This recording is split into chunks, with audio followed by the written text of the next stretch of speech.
Hey everyone, I'm Pion and welcome to my preview of Dicey Dungeons. This game is in alpha right now and already available on itch.io. It's supposed to release on Steam as well in autumn this year, and it's a dice combat dungeon crawler game or something along those lines. It's kind of cute and fun, so let me show you how it works. Right now, I'm rolling 2 dice per turn. Oh, and by the way, we're fighting a space marine right now. I'm the dicey warrior down here. So as I said, I'm rolling 2 dice per turn, and I rolled 2 4s this turn. So I can now use these dice on my skills, which are here in the middle of the screen.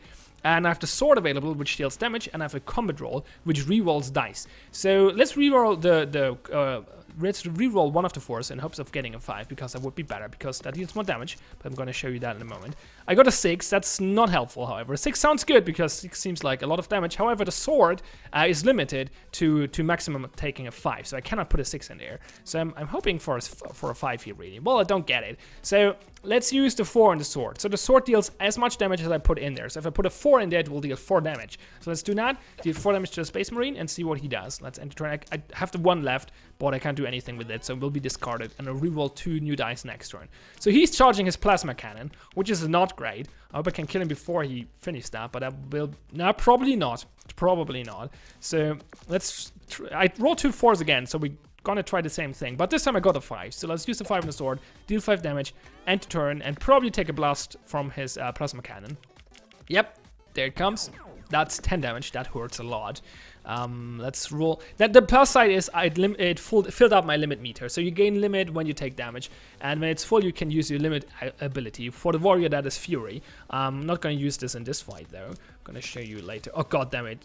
Come on, give me something. Oh god damn it. Okay, maybe we use it. Well, he's probably not going to shoot again if he doesn't roll really good.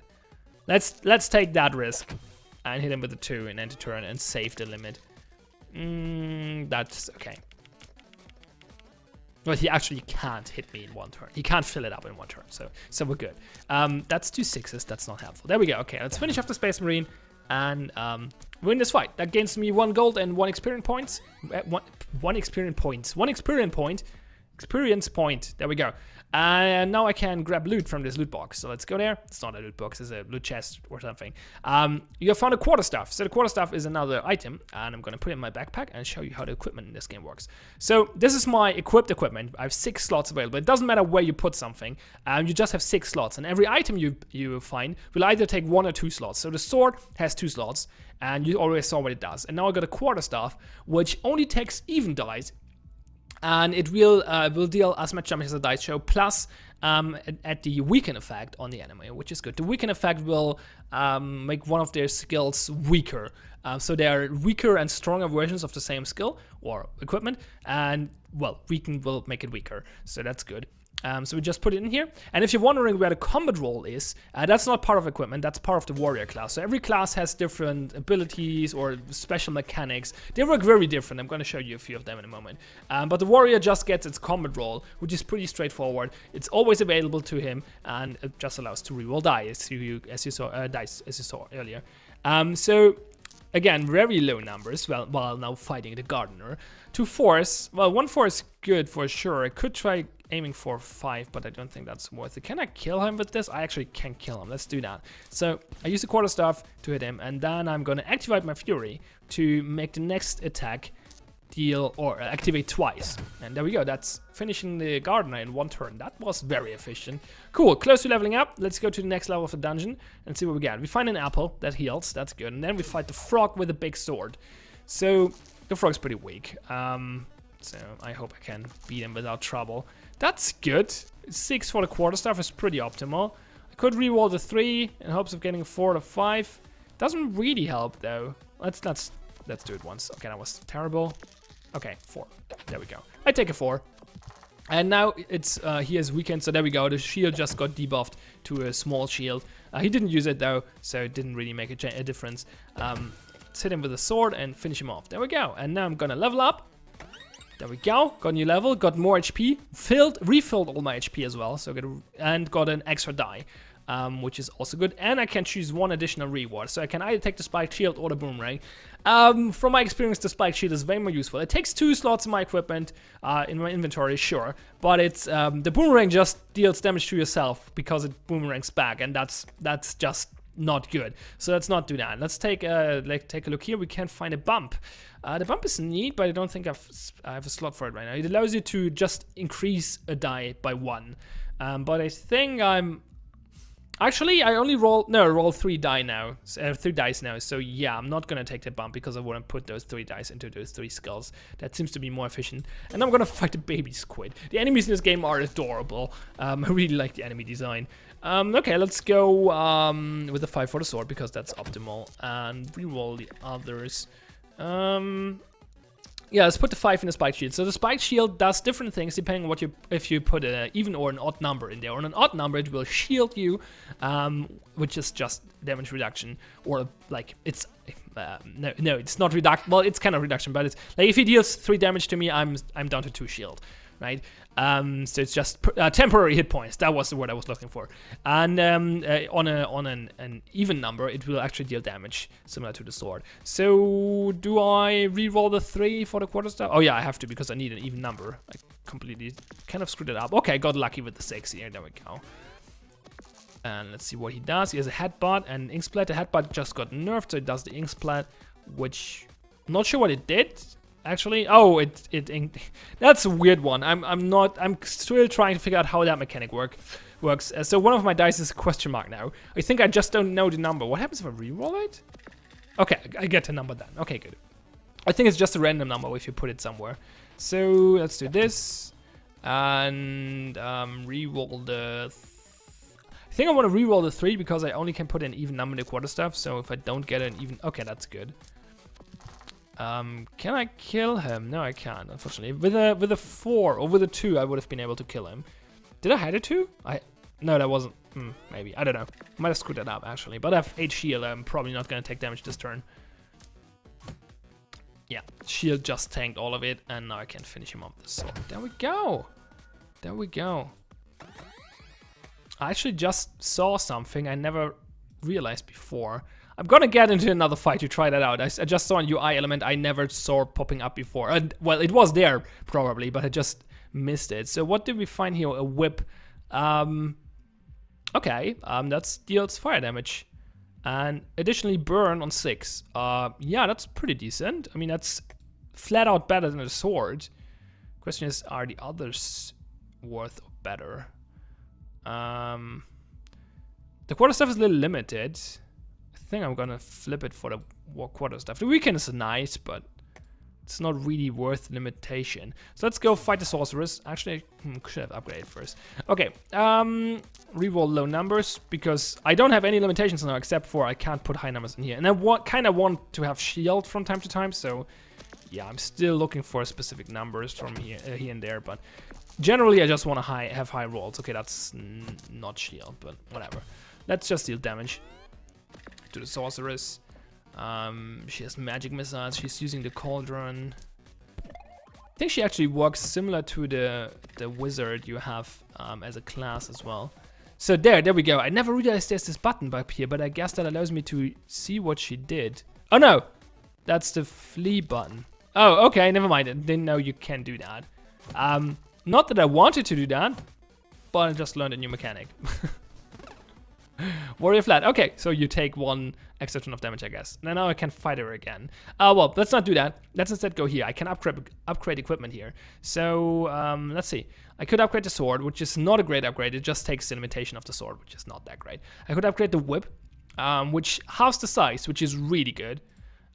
Same for the spiked shield. I think the shield is more useful than the whip. So let's upgrade the shield. Sometimes you get a different effect, sometimes the limitations are gone, and sometimes it reduces the size. So let's go for that.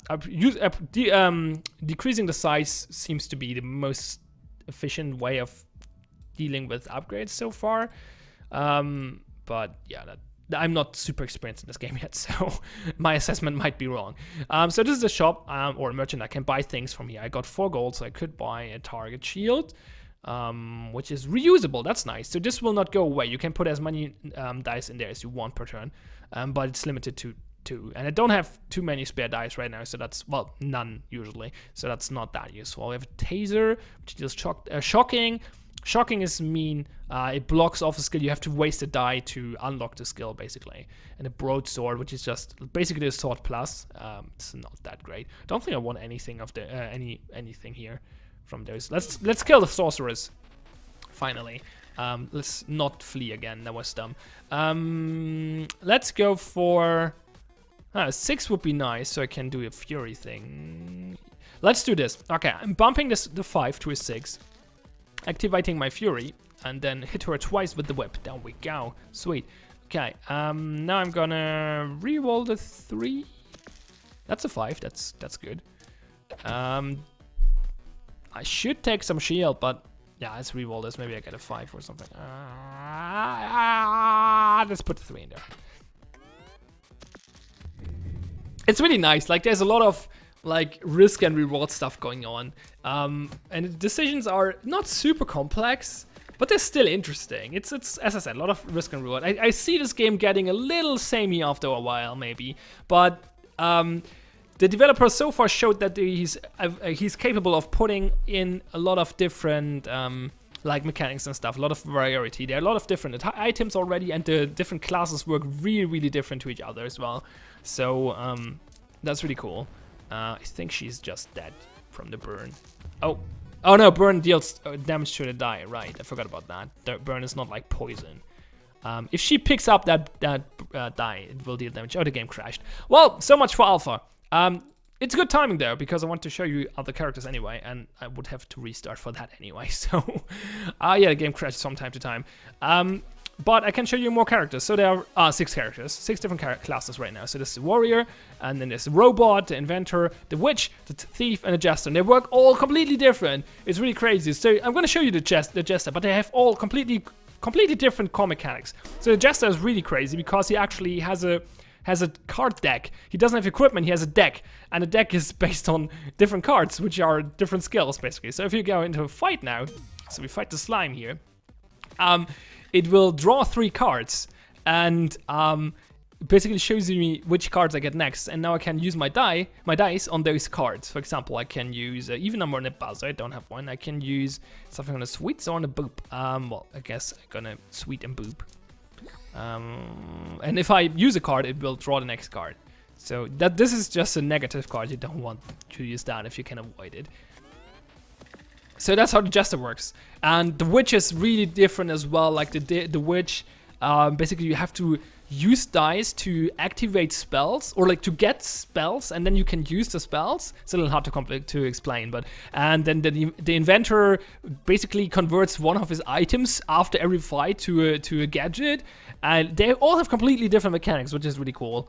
That's just a really cool part of the game so far. So the developer definitely showed that he's capable of coming up with crazy things for this game. And there are also mods for this game already. Like there's a built-in mod editor. Well, I'm going to show you that as well. Let's restart the game. I'm restarting the game because it's not letting you. There's no menu yet to let you out of a run. So you have to either die or restart the game, or win. I guess that works as well. The game's not that long yet. I think it's 4 levels of the dungeon, and there is an end boss. So there's mods here.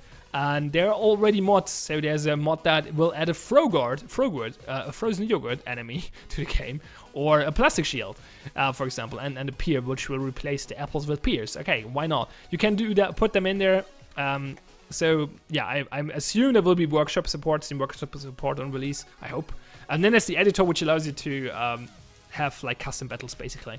So yeah, it's a really cute game.